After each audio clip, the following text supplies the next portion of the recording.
Obrigado, gente. Boa tarde. A palestra ela vai se resumir basicamente na ideia de mostrar o que eu tenho vivenciado nos últimos 5, 6 meses aí. Eu fui contratado numa startup para lançar o MVP. Eles me deram total autonomia para fazer. Eu já trabalho com Python há bastante tempo. Eu adotei Python como linguagem principal dessa startup, e entre o período e as metas bastante agressivas que eu tinha nessa startup, eu aprendi muita coisa que eu gostaria de compartilhar com vocês. A palestra original ela foi modificada, já fiz essa palestra outras vezes, ela foi modificada para dar uma linguagem um pouco mais didática para a gente conseguir equalizar todos os níveis aqui da palestra. Vou fazer uma introdução rápida da minha pessoa. Eu estou há 12 anos já no mercado, 10 trabalhando com Python. Eu já trabalhei com outras linguagens ao longo desse meio do caminho em paralelo, em várias outras empresas, e há 6 meses eu estou numa startup. Eu, junto com o Michel, eu sou organizador e fundador dos 3 principais eventos aí que a gente faz ao longo do ano. E eu tenho aí como hobby aí minha gastronomia, cerveja e triatlon. Uma coisa bastante coesa, assim, mas eu gosto bastante. A startup que me contratou chama Viva Decora. A Viva Decora é uma startup que está dentro de um portal imobiliário chamado Viva Real. Não sei se vocês conhecem ou não. É o maior portal imobiliário do Brasil atualmente. Eles identificaram um nicho de mercado onde quem compra e quem vende, quem compra e quem aluga imóvel, em algum momento gostaria de decorar essa casa ou fazer algum tipo de modificação nessa casa. Eles, logicamente que não é uma inovação, eles trouxeram um modelo de negócio para o Brasil, que é um portal imobiliário onde arquitetos e designers de interior eles publicam fotos e recebem contato das pessoas para gerar negócio para essas pessoas. Então, o Viva Decora, o foco dela é sair. Então, a ideia é que o site tenha um uso massivo e ele tem umas características especiais de outros sites que me fizeram a entender como escalar Python muito mais facilmente. Existem cases de sucessos enormes aqui no Brasil, de grandes empresas que têm milhões, bilhões de visualizações. Então, já é um assunto meio desmistificado, mas eu gostaria de dar uma linguagem um pouco mais didática para isso tudo, para a gente conseguir equalizar, trazer e desmistificar um pouco do preconceito que tem com o Python. A gente tem uma comunidade muito forte, mas quem está de fora muitas vezes recebe a linguagem com bastante preconceito, na verdade. Então, a ideia é um pouco desmistificar um pouco isso aí. O que eu não vou falar? O que acontece? Durante 10 anos eu cometi vários erros, aprendi com meus erros, também com outras plataformas, ou com Python também, mas em nenhum momento eu vou falar sobre client-side, não vou falar sobre JavaScript, ou sobre outras coisas. Meu foco é mais falar de Python, especificadamente do framework Django, que eu tenho utilizado lá massivamente, para mostrar para vocês que é possível, sim, você colocar uma startup do zero, em muito pouco tempo, com um sistema bastante robusto e um baixo custo de infraestrutura. Eu optei para não usar uma plataforma tipo do Google ou Heroku, eu optei por fazer a montagem completa disso aí, para ter um pouco mais de autonomia, mais por uma coisa de preceitos pessoais mesmo. Então, o foco da palestra é isso aí. Para equalizar aqui, quem define o que é escalar uma aplicação para mim? Alguém pode me ajudar, por gentileza? Botar mais máquina. Medir carga. Instalar o MongoDB também. Ó. Mais alguma coisa? A ideia principal de colocar então vamos equalizar o conceito de escalar para essa palestra. Existem outros milhões de conceitos, que é você receber o maior número de requisições possíveis pelo menor custo possível que você precisa fazer. Essa é a ideia. É bem simples para a gente chegar no conceito. Então, eu tinha o quê? Eu estou numa startup, eu tenho um budget pequeno, eu preciso colocar muitas pessoas dentro do meu servidor, é um baixo custo, senão eu vou falir algo antes dele crescer. E se demorar muito para esse usuário acessar a minha aplicação, a gente chega à conclusão, por exemplo, o Viva Decora, no meu entendimento, é um site de um público um pouco mais elitizado, pessoas que vão contratar um serviço que detém um pouco mais de valor. Então, essas pessoas tendem a ser também muito mais exigentes. Então, se esse troço não for rápido, a pessoa não acessar do iPad dela e demorar muito para acessar, eu também vou ter problemas com isso. Então, esse é o foco da gente entendimento do que é escalar. Pessoalmente, eu tenho um problema em escalar, que é principalmente a minha base de código, ela cresce todo dia, eu preciso manter isso aí. E duvido que todo mundo documente o código aqui, porque eu também não documento o código. Então, ninguém pode mentir disso. Então, é muito problemático você também escalar seu código no dia a dia. Manter a qualidade dele, não só com teste, mas também documentar, saber o que acontece, principalmente pelo conceito de que numa startup, todo bug já nasce atrasado. Então, muitas vezes eu posso ser acordado sábado de manhã com um problema de produção que ele já está atrasado, eu preciso corrigir, então eu preciso também gerenciar um pouco a complexidade dessa base de código. Eu sou desenvolvedor único ainda nessa startup, então eu tenho também que fazer todo esse trabalho, então é um desafio maior no dia a dia. Eu mesmo não me sabotar lá no dia a dia de fazer algum tipo de coisa errada no código. Abrindo o jogo, toda a tecnologia que eu uso no Viva Decora se resume a esse conjunto de tecnologias, que muitas vezes é meio trivial, mas existem certas pegadinhas no meio dela que eu fui descobrindo, que eu fui aprendendo com as pessoas, que é o que eu realmente gostaria de falar para vocês. Quando eu tinha blog, eu fiz questão de montar meu blog. Eu nunca usei um WordPress da vida, só que o meu blog, naquela época, tinha 100 visitas mensais. Então, era um negócio que eu jogava no... Antes do DigitalOcean, esqueci o nome lá do DreamHost, alguma coisa. Tinha lá o DreamHost, lá eu colocava meu blogzinho em PHP, robsonjunior.com.br, que nem existe mais. Eu tinha uma arquitetura muito simples, que eu acessava com toda a requisição, batia no banco, não tinha problema, não tinha que escalar aquilo lá. Sem requisições por mês, é absolutamente nada para quem pagava $5 por mês lá. E muitas vezes eu já peguei alguns tipos de serviço, eu fui ajudar pessoas que entendem que escalar uma aplicação, como o camarada citou ali, é tipo colocar mais máquinas ao longo do caminho. Aí você faz o quê? Você pega a sua aplicação, replica ali mais máquinas, você replica mais conexões no banco e tende a fazer uma coisa que se escala e custa muito mais. Quanto mais máquina, mais caro. Isso aí tende a ser infinito se você não trabalhar. Muitas vezes você nem tem a camada de cache. Às vezes a camada de cache pode estar implícita na aplicação ou não, mas muitas vezes você trabalha com esse tipo de arquitetura. Então, o que acontece? Eu descobri que a verdade dói lá dentro do Viva Decora. Por quê? Eu coloquei o Django lá dentro e depois eu fui entendendo mais as entranhas dele, porque eu estava colocando carga massiva e entendendo que aquilo também deveria me atender e não estava atendendo da maneira como eu gostaria. Já estava trabalhando há muito tempo com o Django, mas eu tinha um desafio de performance ali muito grande para trabalhar. Então, eu peguei esse conhecimento e comecei a trabalhar.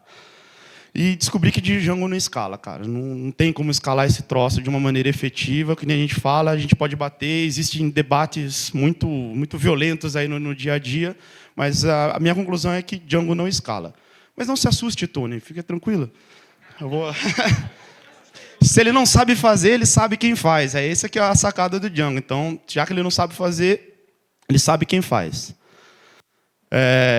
Então vamos começar pelos conceitos básicos do Django, por que ele não escala. Por que eu escolhi Django no Viva Decora, por exemplo? É um excelente gerenciador de conteúdo. Você consegue pôr conteúdo, fazer URLs, templates rapidamente, de uma maneira muito efetiva. Ele tem ferramentas de middlewares dentro dele excelentes para você conseguir trabalhar. Então fechou. Então eu já tinha esse conceito. Então eu preciso complementar o Django da melhor maneira possível. Então, eu comecei a trabalhar em cima disso, porque o MVP ele ficou pronto rápido, só que eu não conseguia lançar ele para o público, porque eu estava tendo um problema de performance. Se eu tinha 100 caras acessando a aplicação durante o dia, sem problema, todo mundo feliz. Aí, quando eu tinha 100 mil caras acessando a aplicação num dia de disparar um e-mail marketing, por exemplo, eu poderia ter o risco dessa aplicação cair, que não era o desejável, porque se a aplicação cai, a minha casa cai também, então é problema para mim. Então, eu não tenho. Então, eu comecei a fazer uma pesquisa e entendi que eu tinha 4 gargalos básicos para esse tipo de aplicação.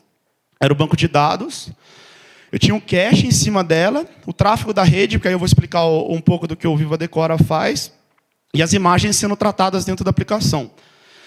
Arquitetos, quando eles tiram foto dos ambientes deles, mandam imagens muito gigantes para você. E você não... É meio ruim você barrar o cara já no upload já. A gente entendeu que esse modelo de negócio talvez não seria bom. Então, o cara vai fazer o upload de imagens de 50 megas cru, aquelas imagens tipo de 10 mil pixels, e você tinha que tratar aquilo dentro do sistema e uma forma efetiva de fazer aquilo. Então, depois que eu lancei o primeiro MVP interno para a empresa testar, eu comecei a fazer um trabalho para escalar essa aplicação. Essa palestra ela ia falar sobre Linux, ela ia falar sobre uns conceitos bem muito mais em detalhes do que aconteceu por baixo, que eu fui descobrindo, que eu fui... Desculpa? O produto mínimo viável, aquilo que é o mínimo que o produto devia fazer para você conseguir atrair usuários para a sua aplicação. Desculpa, alguém mais não entendeu o que é MVP? Desculpa.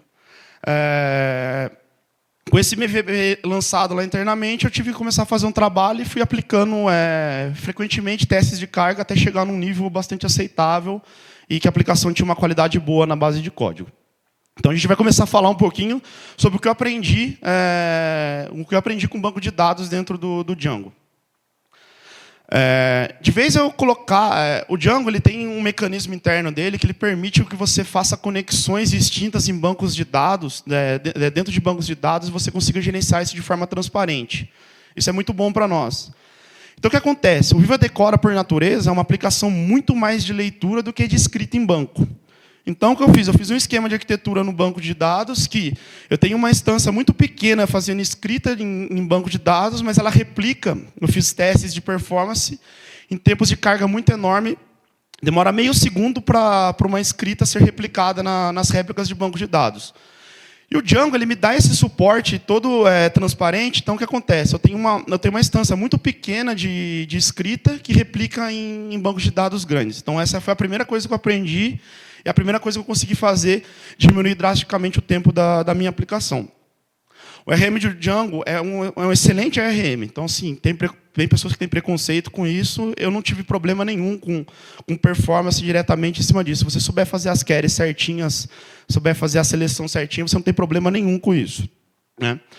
E depois que eu consegui pôr as réplicas para colocar, eu também diminui o custo. Porque o que acontece? Eu tinha uma instância de escrita de banco de dados com algumas réplicas que elas poderiam ser escaláveis automaticamente ao longo do caminho. Então, eu conseguia deixar basicamente duas réplicas e se aquele negócio bombasse muito, eu conseguiria subir as réplicas que a minha instância micro de escrita ainda conseguiria resolver. Então, essa é a primeira dica que eu dou para quem quer escalar uma aplicação Django que está fora de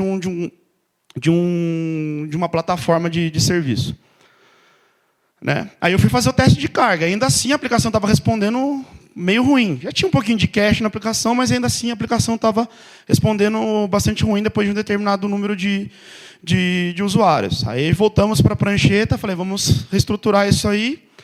Aí a Amazon tem um serviço de cache na nuvem também, que poderia ser montado em outro servidor, mas eles já dão isso para a gente. Então eu fui lá usar o Memcache. Aí eu cheguei à conclusão que o Memcache é o melhor amigo do desenvolvedor para quem precisa escalar uma aplicação. O conceito de você pôr cache dentro da sua aplicação, que basicamente é óbvio, muitas pessoas não fazem, é a melhor coisa que você poderia fazer, porque isso sim reduziu massivamente o meu uso de CPU, o meu uso de memória dentro da minha aplicação, e eu consegui reduzir um pouco mais o custo. O Django em si, ele tem vários mecanismos para você cachear a sua aplicação. Você tem o cache dentro do template, você pode fazer partial cache, você pode controlar o cache mandando alguns cabeçalhos para o servidor que está na frente.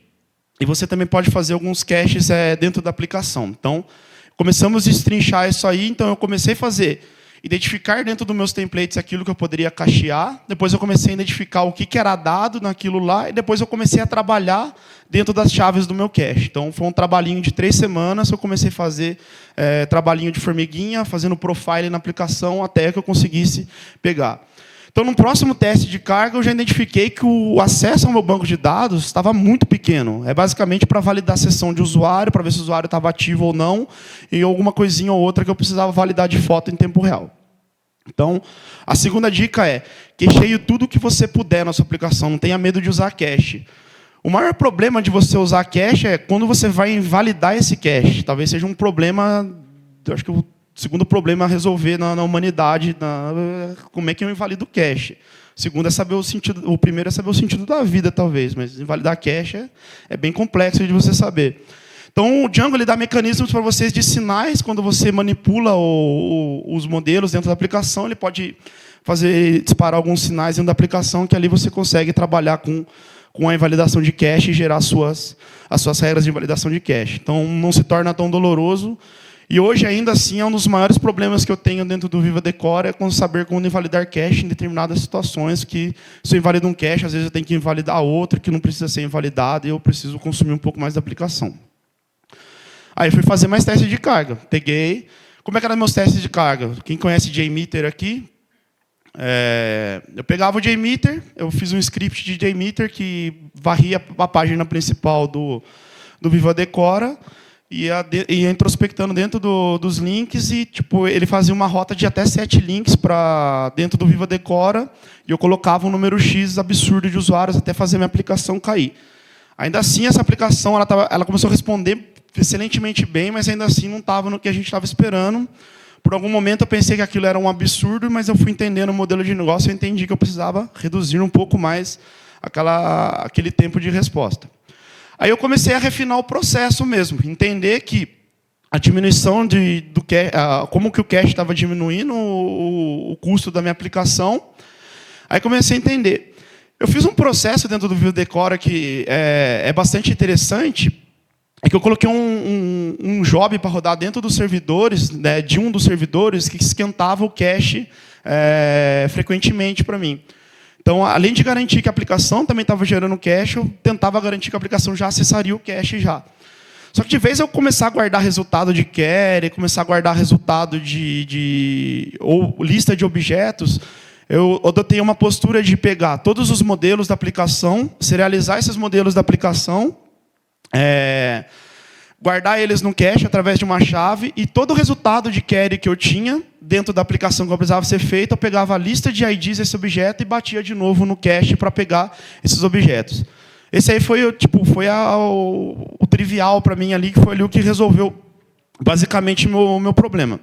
Então eu tinha todos os objetos da aplicação necessários cacheados e eu só trafegava IDs de objeto ao longo da rede, ou quando eu precisava cachear, eu cacheava só a lista de IDs e recuperava também os objetos posteriores a essa lista.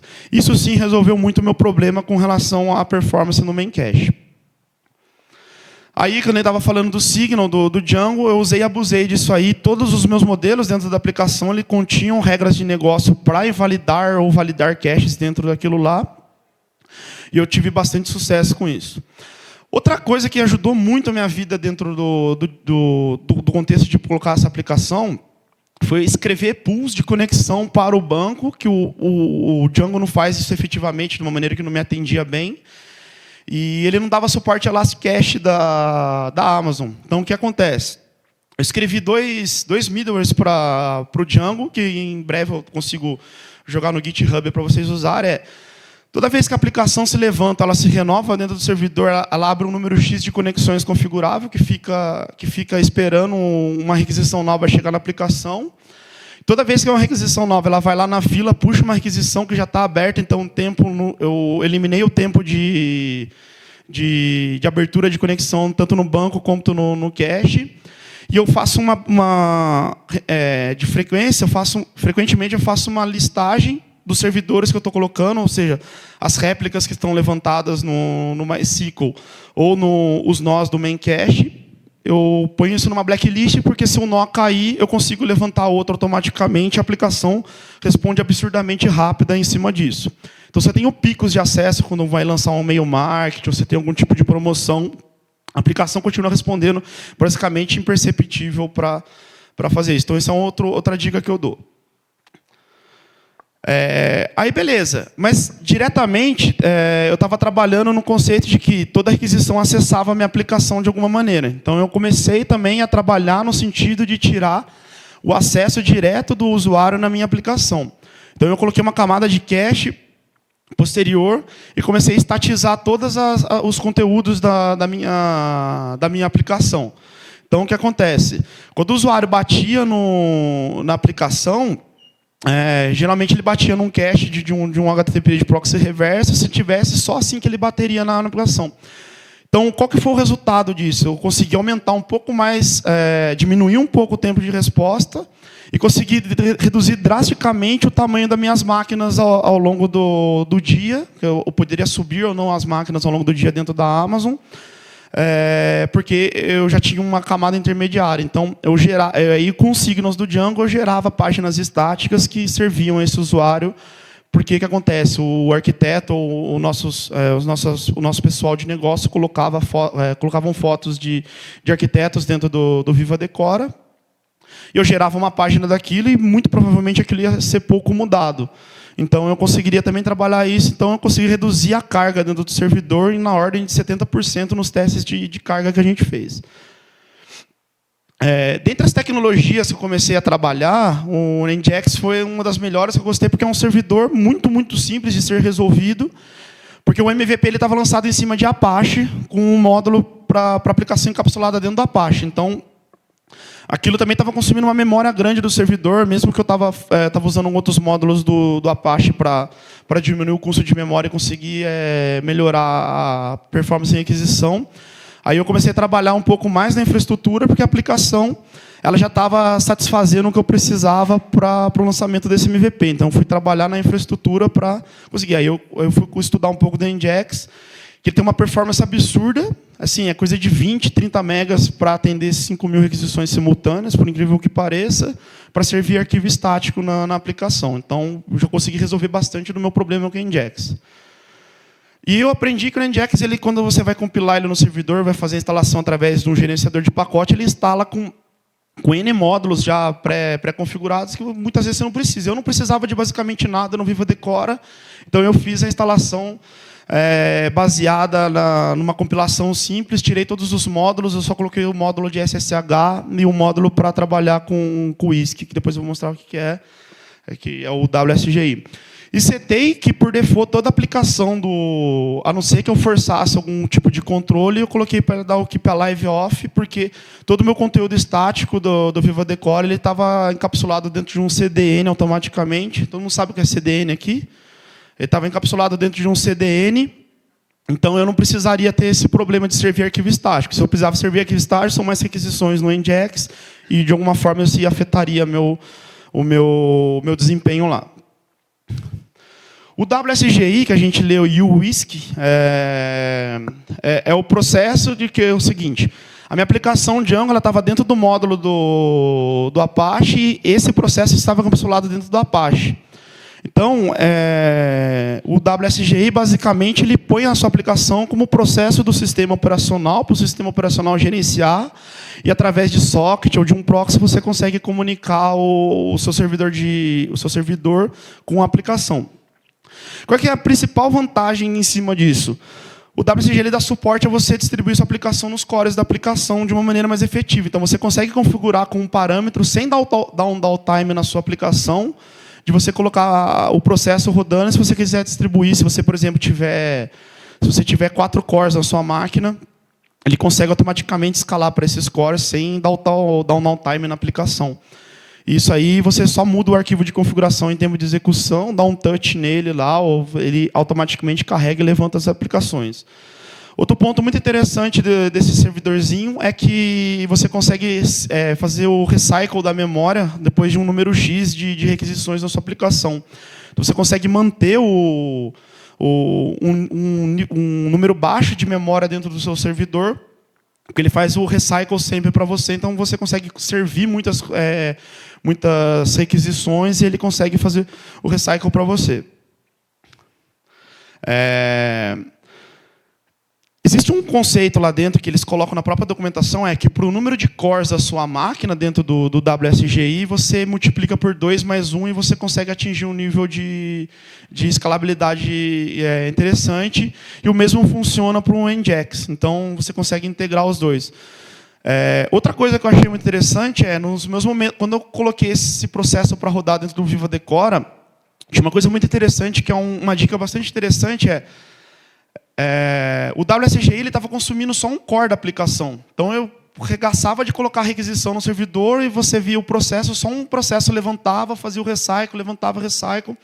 E eu não conseguia entender aquilo. Não adiantava eu aumentar ou diminuir o número de cores que o WSGI ia usar, que aquilo não dava certo. E como eu estava usando o CentOS, eu comecei a martelar. Aí, depois de muito ler, eu caí naqueles fóruns de fóruns japonês que você só consegue pegar a linha de código, e tinha lá um comando do Linux, que eu fui descobrir para que servia o comando do Linux, depois que eu aprendi para que servia.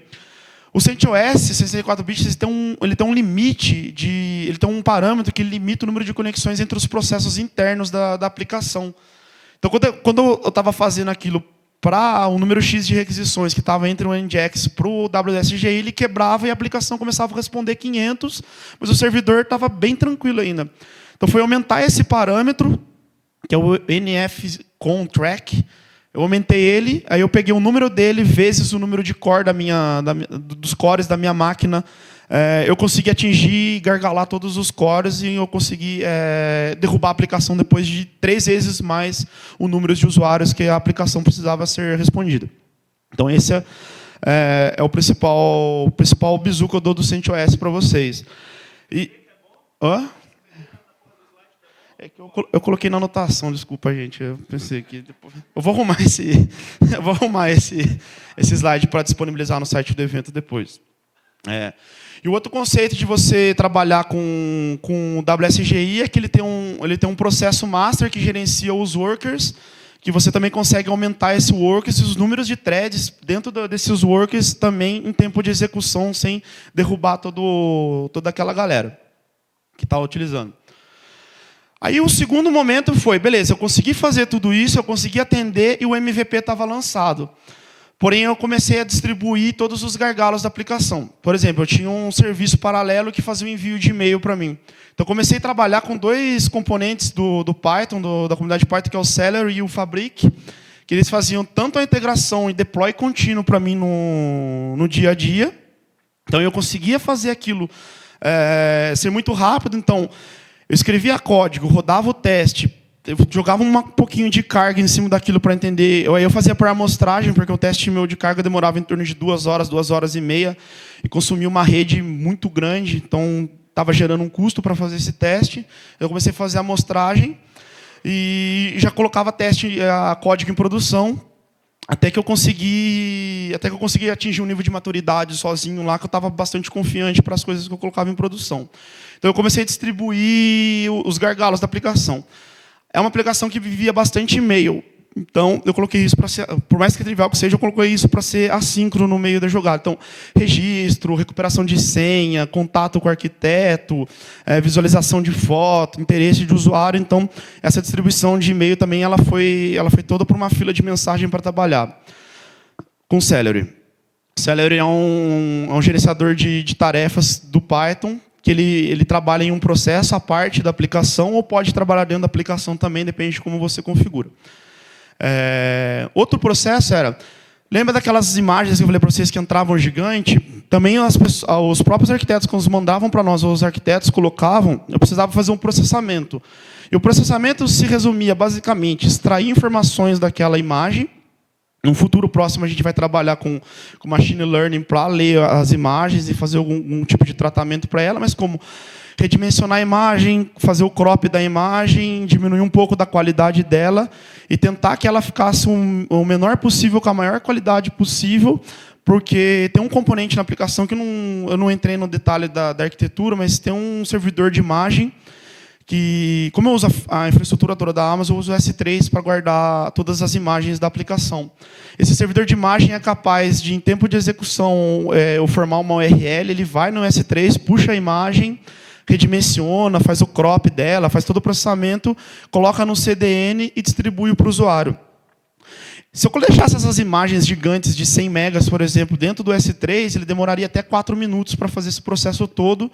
E como dava timeout no front-end, aí parecia um buraco lá na aplicação. Então, a gente começou a fazer esse tratamento, e toda a imagem que entrava, eu extraía todas as informações que eu precisava da imagem para o negócio, mais o tratamento dela, e o Celery ajudou bastante a fazer isso. Então, eu vou mostrar um gráfico já para vocês. Vocês talvez vão ver uns picos, é o pico que o servidor está trabalhando para fazer o processamento de imagem. Desculpa? Eu guardo uma cru, e toda vez que eu preciso de uma imagem de determinado tamanho, de um thumbnail ou a imagem normal, eu vou tentar abrir a aplicação aqui para mostrar em a aplicação que está em produção para vocês entenderem mais ou menos esse conceito. Quem quiser entender é o Tumblr, isso aí. Foi o pessoal da Globo.com que fez, é um excelente produto, é open source, sim, vale muito a pena, ele escala muito fácil também. Lá no Viva Decora a gente tem alguns servidores de Tumblr rodando para tratar as aplicações, vale muito a pena. Todo erro que acontece dentro do Viva Decora também vai para uma fila para ser processado e eu faço algumas leituras dentro do Stack Trace para ver se eu consigo identificar um padrão ou se eu não estou sofrendo um ataque X lá, ou se tem um crawler passando na minha aplicação, que pode acontecer também. Como eu falei, depois eu automatizei todo o deploy da aplicação. Então, com pequenas linhas de comando, eu consigo levantar servidor, tirar servidor, consigo fazer o deploy dessa aplicação, fazer o downtime de uma aplicação e levantar outro servidor, baixar um meu load balancing, e tudo isso através do Fabric. Fabric, na verdade, é um wrapper para fazer execução de comandos SSH na aplicação, e eu automatizei todo esse processo lá. GitHub me ajuda muito para fazer isso. E agora eu estou no processo de colocar todo esse processo, tudo que eu escrevi dentro do Fabric, dentro de um Jenkins ou de um servidor de integração contínua, que para ficar mais fácil ainda para eu obter relatórios em cima disso. Esse é o gráfico desde a hora. Eu tirei esse gráfico hoje, né? Eu tive um número X grande de requisições por conta da Black Friday ontem. A gente fez um processo. E você vê que ao longo do tempo, não conta a hora aqui porque está no fuso horário diferente aqui. Isso aqui é o horário comercial que a aplicação estava rodando. A aplicação em si ela começou a responder em torno de 60 milissegundos para requisições absurdas. Então, significa basicamente que o esquentador de cache estava funcionando bem, todas as imagens estavam bem tratadas ao longo do caminho e aquela infraestrutura toda estava funcionando. Esse pico gigante que teve aqui, provavelmente foi um processo de imagem muito grande que entrou na aplicação naquele momento, uma imagem de 100 megas, um TIFF, e eu tive provavelmente um gargalo, que é mais uma coisa que eu vou tirar da aplicação. Possivelmente também, que eu não identifiquei, mas são as teorias que eu sei que aconteceriam aqui. Esse pico também pode ser que, por algum motivo, o nó do main cache caiu, eu não consegui, dentro da blacklist, eu não consegui levantar outro a tempo, e ele começou a bater no banco até que aquilo se normalizasse novamente. O que eu tenho para fazer agora no Viva Decora ainda? Como a gente não lançou um produto oficialmente, tem várias features para aquilo se tornar um produto vendável. Eu vou começar a trabalhar com Tornado para muitas coisas dentro do Viva Decora. Tudo que é requisição Ajax dentro do Viva Decora, eu vou usar SSI, principalmente para fazer um esquema melhor do Google indexar esse conteúdo para mim. Eu vou colocar algum tipo de cache a mais na aplicação. A gente não definiu ainda. No caso, o Varnish já foi descartado, então a gente está estudando outras hipóteses para colocar como serviço, não para montar infraestrutura. Então a gente quer ter um pouco menos de trabalho de manter infraestrutura e redirecionar essa pica para outra pessoa que cuida. E quero colocar também um esquema de fazer ligar e desligar features dentro da aplicação de maneira mais efetiva. Hoje eu faço isso, mas eu faço meio rusticamente, de uma maneira meio lenhadora, então eu quero colocar um negócio mais bonitinho, principalmente para fazer A/B teste, fazer teste com pequenos usuários. Então, eu quero distribuir uma carga para um usuário X para ver se aquela funcionalidade está sendo bem usada, se aquilo está tendo uma resposta boa, para poder ligar lá automaticamente na aplicação permanentemente. Fica aqui o jabá, a gente está contratando lá no Viva Decora, em São Paulo, na Vila Madalena, a gente tem vaga para front-end Python Developer full, tá? CLT, todos os benefícios, paga bem, só mandar um e-mail para mim, robson.junior@vivareal. Todos os currículos estão sendo bem aceitos lá. E muito obrigado por vocês terem me escutado aqui nessa tarde de sábado aqui. Muito obrigado.